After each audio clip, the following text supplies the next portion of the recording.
In 2 weeks' time, China will celebrate the advent of spring in the Lunar New Year, the Year of the Tiger. In Chinese culture, tiger symbolizes bravery and strength, as the Chinese people often refer to spirited dragon and dynamic tiger, or soaring dragon and leaping tiger. To meet the severe challenges facing humanity, we must add wings to the tiger and act with the courage and strength of the tiger to overcome all obstacles on our way forward. We must do everything necessary to clear the shadow of the pandemic and boost economic and social recovery and development, so that the sunshine of hope may light up the future of humanity. The world today is undergoing major changes unseen in a century. These changes, not limited to a particular moment, event, country, or region, represent the profound and sweeping changes of our times. As changes of the times combine with the once-in-a-century pandemic, the world finds itself in a new period of turbulence and transformation. How to beat the pandemic and how to build the post-COVID world. These are major issues of the common concern to people around the world. There are also major urgent questions we must give answers to. As the Chinese saying goes, the momentum of the world either flourishes or declines. The state of the world either progresses or regresses. The world is always developing through the movement of contradictions. Without contradiction, nothing would exist. The history of humanity is a history of achieving growth by meeting various tests, and of developing by overcoming various crises. We need to move forward by following the logic of historical progress, and develop by riding the tide of development of our times. Notwithstanding all vicissitudes, humanity will move on. We need to learn from comparing long history cycles and see the changing things through the subtle and minute. We need to foster new opportunities amidst crises, open up new horizons on the shifting landscape, and pull great strength to go through difficulties and challenges. First, we need to embrace cooperation and jointly defeat the pandemic. Confronted by the once-in-a-century pandemic, which will affect the future of humanity, the international community has fought a tenacious battle. Facts have shown once again that amidst the raging torrents of a global crisis, countries are not riding separately in some 190 small boats, but are rather all in a giant ship on which our shared destiny hinges. Small boats may not survive a storm, but a giant ship is strong enough to brave a storm. Thanks to the concerted efforts of the international community, major progress has been made in the global fight against the pandemic. That said, the pandemic is proving a protracted one, resurging with more variants and spreading faster than before. It poses a serious threat to people's safety and health and exerts a profound impact on the global economy. Strong confidence and cooperation represent the only right way to defeat the pandemic. Holding each other back or shifting blame will only cause needless delay in response and distract us from the overall objective.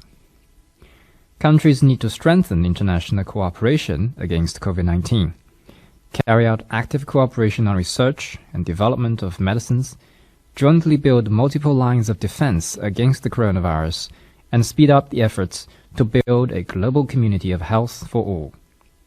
Of particular importance is to fully leverage vaccines as a powerful weapon, ensure their equitable distribution, quicken vaccination, and close the global immunization gap, so as to truly safeguard people's lives, health, and livelihoods. China is a country that delivers on its promises. China has already sent over 2 billion doses of vaccines to more than 120 countries and international organizations. Still, China will provide another 1 billion doses to African countries, including 600 million doses as donation, and will also donate 150 million doses to ASEAN countries. Second, we need to resolve various risks and promote steady recovery of the world economy. The world economy is emerging from the depth, yet it still faces many constraints.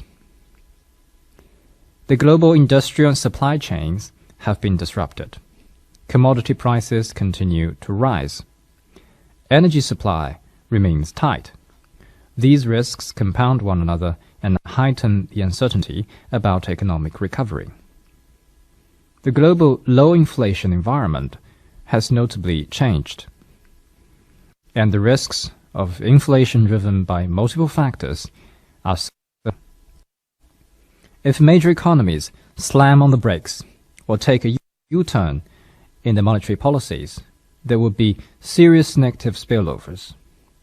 They would present challenges to global economic and financial stability, and developing countries would bear the brunt of it. In the context of ongoing COVID-19 response, we need to explore new drivers of economic growth, new modes of social life, and new pathways for people-to-people exchange, in a bid to facilitate cross-border trade, keep industrial and supply chains secure and smooth, and promote steady and solid progress in global economic recovery. Economic globalization is the trend of the times. Though countercurrents are sure to exist in a river, none could stop it from flowing to the sea. Driving forces bolster the river's momentum, and resistance may yet enhance its flow.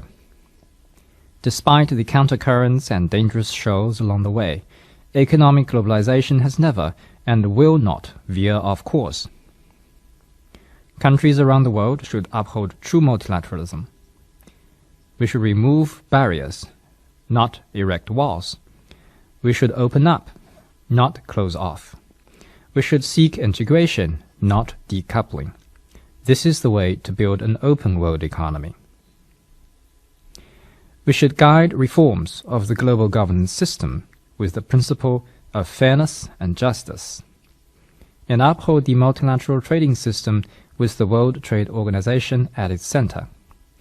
We should make generally acceptable and effective rules for artificial intelligence and digital economy on the basis of full consultation, and create an open, just, and non-discriminatory environment for scientific and technological innovation. This is the way to make economic globalization more open, inclusive, balanced, and beneficial for all, and fully unleash the vitality of the world economy.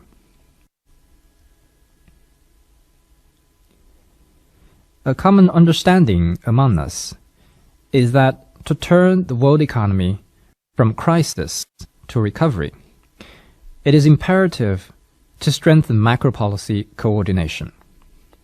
Major economies should see the world as one community, think in a more systematic way, increase policy transparency and information sharing, and coordinate the objectives, intensity, and pace of fiscal and monetary policies, so as to prevent the world economy from plummeting again.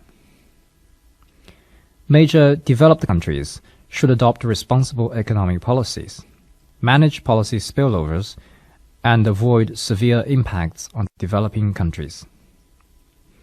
International economic and financial institutions should play their constructive role to pull global consensus, enhance policy synergy, and prevent systemic risks. Third, we need to bridge the development divide and revitalize global development. the process of global development is suffering from severe disruption, entailing more outstanding problems like a widening north-south gap, divergent recovery trajectories, development fault lines, and a technological divide. The Human Development Index has declined for the first time in 30 years. The world's poor population has increased by more than 100 million. Nearly 800 million people live in hunger. Difficulties are mounting in food security, education, employment, medicine, health, and other areas important to people's livelihoods. Some developing countries have fallen back into poverty and instability due to the pandemic. Many developed countries are also living through a hard time. No matter what difficulties may come our way, we must adhere to a people-centered philosophy of development. Place development and livelihoods front and center in global macro policies. Realize the UN's 2030 Agenda for Sustainable Development and build greater synergy among existing mechanisms of development cooperation to promote balanced development worldwide. We need to uphold the principle of common but differentiated responsibilities, promote international cooperation on climate change in the context of development, and implement the outcomes of COP26 to the United Nations Framework Convention on Climate Change. Developed economies should take the lead in honoring their emissions reduction responsibilities, deliver on their commitment of financial and technological support, and create the necessary conditions for developing countries to address climate change and achieve sustainable development. Last year, I put forward a global development initiative at the UN General Assembly to draw international attention to the pressing challenges faced by developing countries. The initiative is a public good open to the whole world, which aims to form synergy with the 2030 Agenda for Sustainable Development and boost common development across the world. China stands ready to work with all partners to jointly translate the initiative into concrete actions and make sure that no country is left behind in this process. Fourth, we need to discard Cold War mentality and seek peaceful coexistence and win-win outcomes. Our world today is far from being tranquil. Rhetorics that stoke hatred and prejudice abound.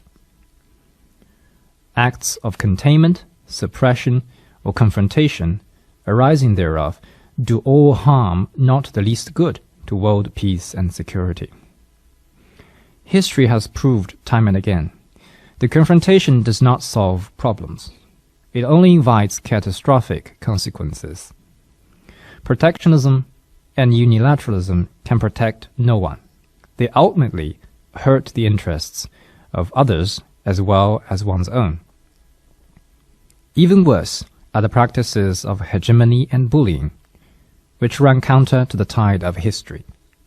Naturally, countries have divergences and disagreements between them. Yet, a zero-sum approach that enlarges one's own gain at the expense of others will not help. Acts of single-mindedly building exclusive yards with high walls or parallel systems, of enthusiastically putting together exclusive small circles or blocks that polarize the world, of overstretching the concept of national security to hold back economic and technological advances of other countries, and of fanning ideological antagonism and politicizing or weaponizing economic, scientific, and technological issues will gravely undercut international efforts to tackle common challenges. The right way forward for humanity is peaceful development and win-win cooperation. Different countries and civilizations may prosper together on the basis of respect for each other, and seek common ground and win-win outcomes by setting aside differences. we should follow the trend of history, work for a stable international order, advocate common values of humanity, and build a community with a shared future for mankind.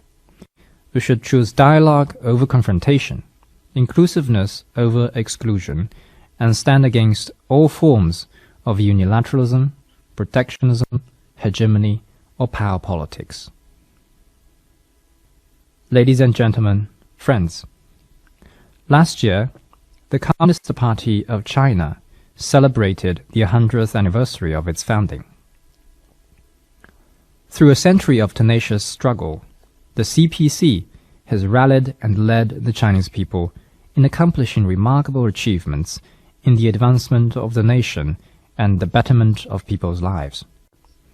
We have realized a moderately prosperous society in all respects and won the battle against poverty, both according to plan, and found a historic solution to ending absolute poverty. Now China is marching on a new journey of building a modern socialist country in all respects. China will stay committed to pursuing high-quality development. The Chinese economy enjoys a good momentum overall. Last year, our GDP grew by around 8%, achieving the dual target of fairly high growth and relatively low inflation. Shifts in the domestic and international economic environment have brought tremendous pressure, but the fundamentals of the Chinese economy, characterized by strong resilience, enormous potential, and long-term sustainability, remain unchanged. We have every confidence in the future of China's economy. The wealth of a country is measured by the abundance of its people. Thanks to considerable economic growth, the Chinese people are living much better lives. Nonetheless, we are soberly aware that to meet people's aspiration for an even better life, we still have much hard work to do in the long run. China has made it clear that we strive for more visible and substantive progress in the well-rounded development of individuals and the common prosperity of the entire population. We are working hard on all fronts to deliver this goal. The common prosperity we desire is not egalitarianism. To use an analogy, we will first make the pie bigger and then divide it properly through reasonable institutional arrangements. As a rising tide lifts all boats, everyone will get a fair share from development, and development gains will benefit all our people in a more substantial and equitable way. China will stay committed to reform and opening up. For China, reform and opening up is always a work in process. Whatever change in the international landscape, China will always hold high the banner of reform and opening up. China will continue to let the market play a decisive role in resource allocation and see to it that the government better plays its role. We will be steadfast in consolidating and developing the public sector, just as we are steadfast in encouraging, supporting, and guiding the development of the non-public sector. We will build a unified, open, competitive, and orderly market system, where all businesses enjoy equal status before the law and have equal opportunities in the marketplace. All types of capital are welcome to operate in China in compliance with laws and regulations and play a positive role for the development of the country. China will continue to expand high-standard opening up, steadily advance institutional opening up that covers rules, management, and standards, deliver national treatment for foreign businesses, and promote high-quality Belt and Road cooperation. With the entry into force of the Regional Comprehensive Economic Partnership Agreement on the 1st of January this year, China will faithfully fulfill its obligations and deepen economic and trade ties with other RCEP parties. China will also continue to work for the joining of the Comprehensive and Progressive Agreement for Trans-Pacific Partnership and the Digital Economy Partnership Agreement, with a view to further integrating into the regional and global economy and achieving mutual benefit and win-win results.